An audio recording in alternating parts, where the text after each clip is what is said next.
the heart of West Africa, a wave of defiance has swept across the continent. It began not with weapons, but with words, sharp, fearless, and rooted in the idea that Africa's resources belong to Africa. Ibrahim Traoré, the young revolutionary leader of Burkina Faso, emerged as a voice that challenged decades of exploitation, dependency, and hidden deals over Africa's uranium wealth.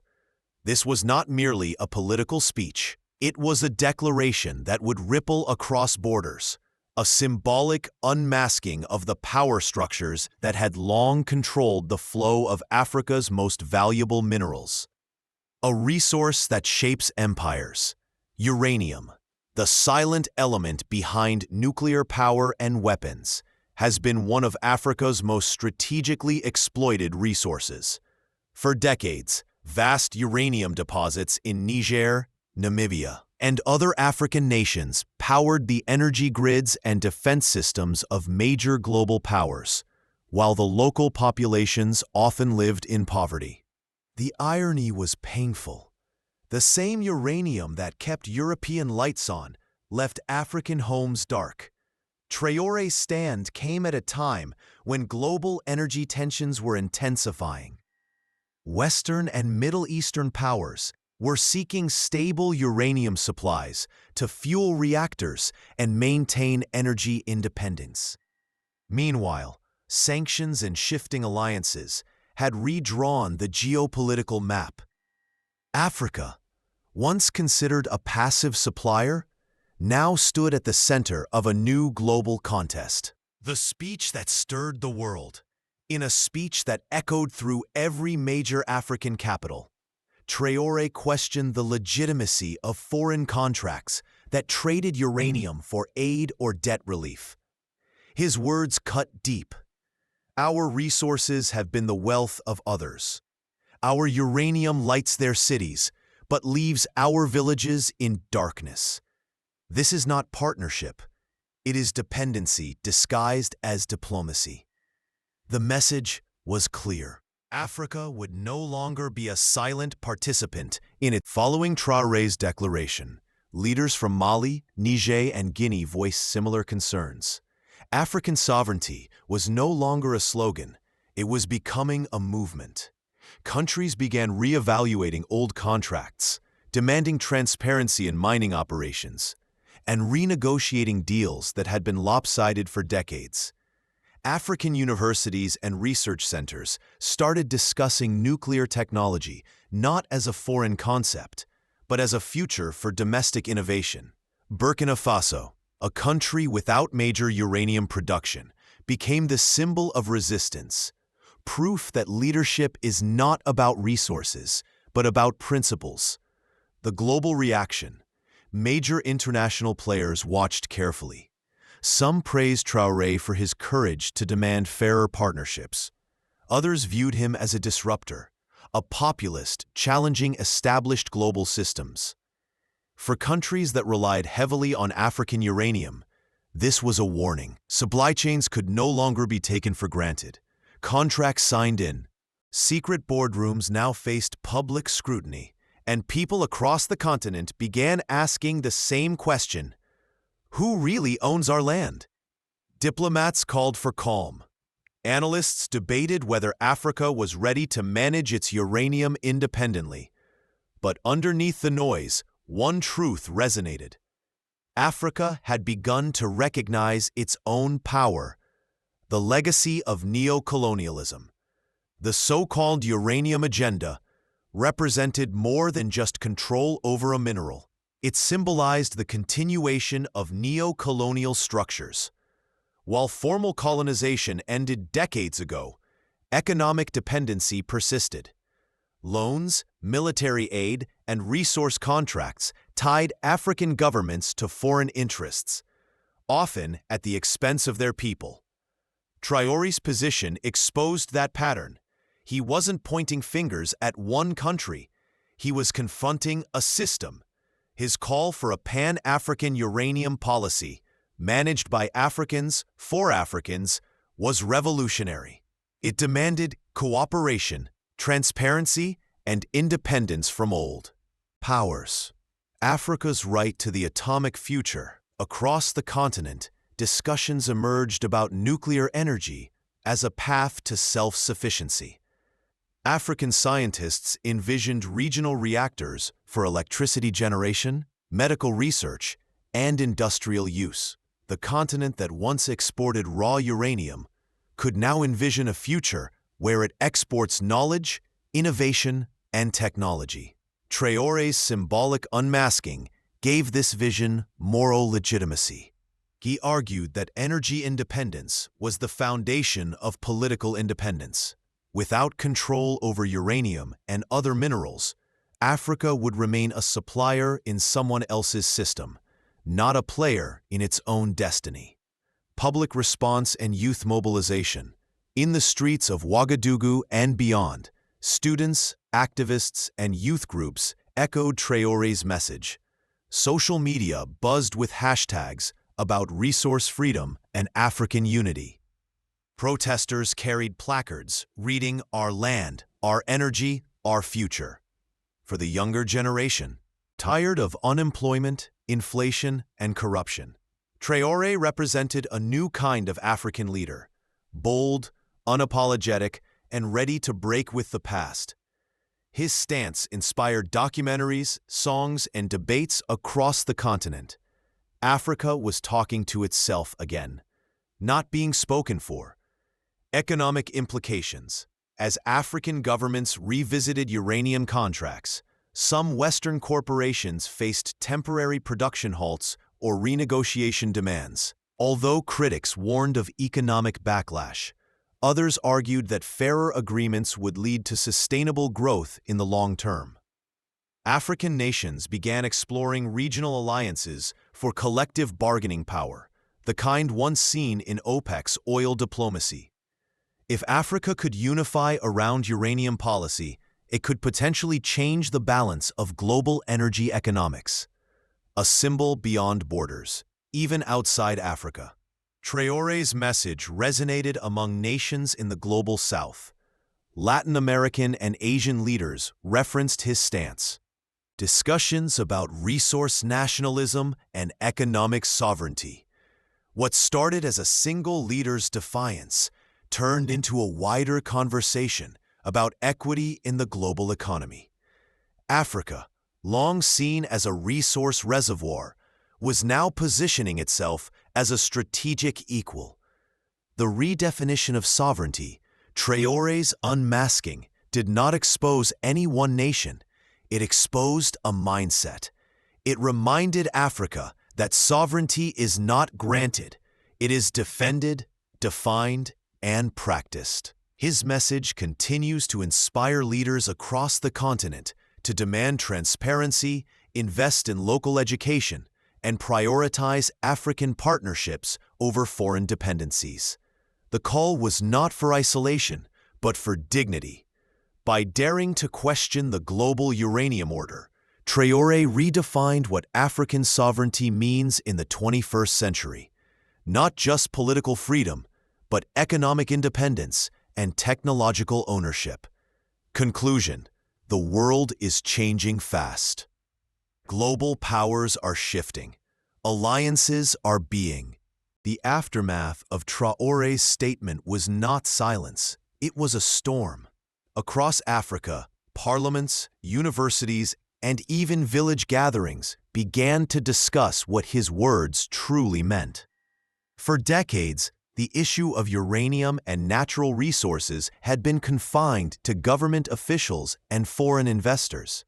But for the first time, it became a conversation of the people. From Burkina Faso to Namibia, from Niger to Tanzania, citizens began to ask a profound question. Who truly benefits from our land? Traoré had sparked a continental introspection that went far beyond uranium. His words touched the roots of Africa's historical struggle, the never-ending battle between sovereignty and dependency, between freedom and influence. The awakening of the silent states. For years, many African states remained silent in global forums, overshadowed by stronger economies and louder voices. But the uranium agenda controversy changed that dynamic. Countries once hesitant to challenge, international powers began to collaborate. Niger, long considered the backbone of uranium supply to Europe, started to demand more equitable deals. Mali, following Burkina Faso's footsteps, called for the establishment of a Pan-African Resource Authority, a coalition that would set collective standards for mining contracts, taxation, and environmental policies. Suddenly, small nations realized their combined strength. They weren't isolated economies anymore. They were part of a continental network capable of influencing global energy supply. Africa's unity, once an abstract dream, began to take visible form. The young generation saw in Traoré's stance not just defiance, but direction. The economics of fair partnership. The message resonated not because it was anti-West or anti-East, but because it demanded fairness. Traoré and leaders inspired by his ideology were not rejecting international cooperation. They were rejecting exploitation disguised as partnership. Under the new wave of reforms, some African countries initiated policies where at least 51% of profits from natural resource projects would stay within the country. Local processing industries were encouraged to stop the old cycle of exporting raw materials and importing finished products. For instance, rather than shipping uranium ore abroad, several African nations began considering building local refineries and research facilities. This shift would not only create jobs, but also give the continent control over the technological value chain, something long monopolized by foreign corporations. This was not about isolationism, it was about balance. Africa was finally learning to negotiate on its own terms. Geopolitical shifts and global reaction. The global reaction was mixed and complex. International corporations expressed concern over Africa's new direction, claiming it might discourage investment, yet analysts saw it differently. Africa was finally setting the price of its own resources. Global powers had two choices: adapt to Africa's new assertiveness or risk losing access altogether. Some countries welcomed the change, proposing joint research ventures, technology sharing agreements, and scholarships for African scientists. Others attempted to use diplomatic pressure, emphasizing regional instability or security risks. But the continent had changed. No longer driven by fear, African leaders found collective confidence in Traoré's narrative.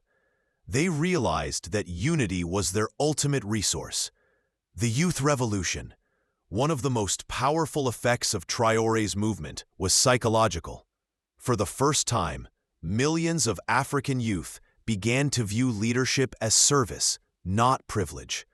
The idea that a young officer from Burkina Faso could stand before the world and challenge unjust systems became a symbol of hope. Universities began to teach modules on African economic independence, resource diplomacy, and environmental ethic. Social media became the battlefield of ideas. Hashtags such as #AfricaForAfricans, #ResourceFreedom, and #EnergyIndependence trended for weeks. Artists and filmmakers used their crafts to visualize an Africa that didn't sell its soul for aid, an Africa that produced, innovated, and led. It was not just a political awakening. It was cultural rebirth, the shadow of history. To understand the significance of this moment, one must look back at Africa's post-colonial past. From the 1960s onward, most nations gained political independence, but economic dependency remained.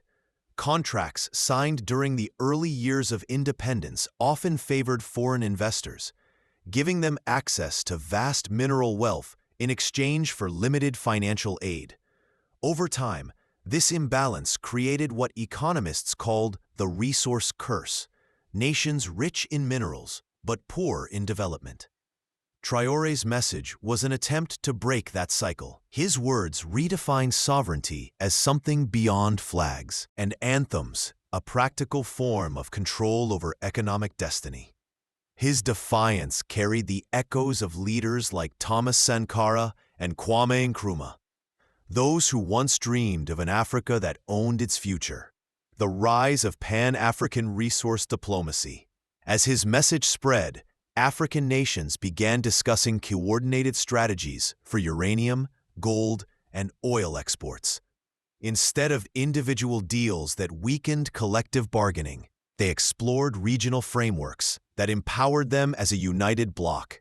The African Union established a task force to study how the continent could develop a shared nuclear policy, ensuring safety, transparency, and independence.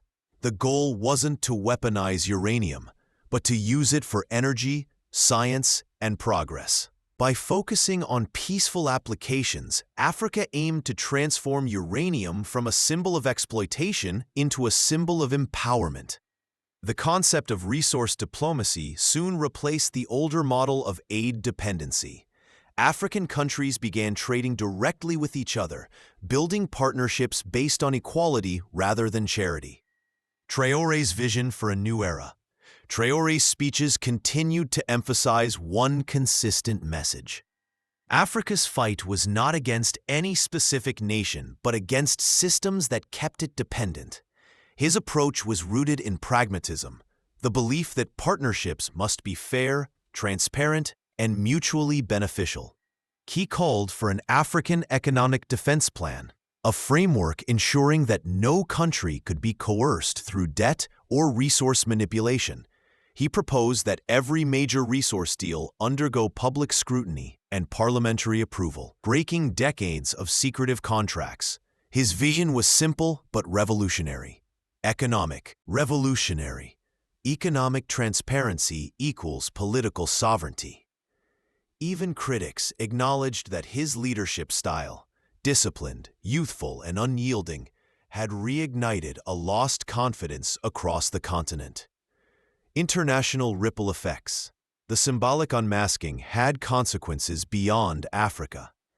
Nations in South America and Asia, long facing similar challenges, began re-examining their own resource policies. African diplomats found new allies in unexpected places, nations that admired their stand for equity and sovereignty. Meanwhile, global think tanks started re-evaluating how they viewed Africa. No longer the aid-dependent continent, Africa was increasingly described as the next energy frontier. This change in perception was one of the most profound impacts of Traoré's movement. It was not merely about uranium. It was about narrative power. Africa, once portrayed as a victim, was now shaping its own geopolitical story. A future rewritten. Years from now, historians may describe this period as Africa's sovereignty renaissance. The speech that began as a bold declaration in Burkina Faso became the catalyst for a continental identity shift. From policy reform to social consciousness, Traoré's influence will be remembered not as a single moment, but as the spark that reawakened Africa's spirit. He reminded the world that true independence is not signed on paper. It is practiced in action. By challenging hidden systems of control, by defending the dignity of African labor and land, and by unmasking the mechanisms of exploitation, Traoré didn't just rewrite Burkina Faso's story, he helped rewrite Africa's. Final words. Africa's uranium is no longer just an element buried beneath red soil. It has become a metaphor for self-worth. The real agenda Traoré unmasked was not foreign. It was internal, the need for Africa to recognize its own power. Sovereignty begins with knowledge. In the heart of the African continent, a quiet revolution was unfolding. It wasn't fought with weapons or armies, but with awareness, courage, and vision.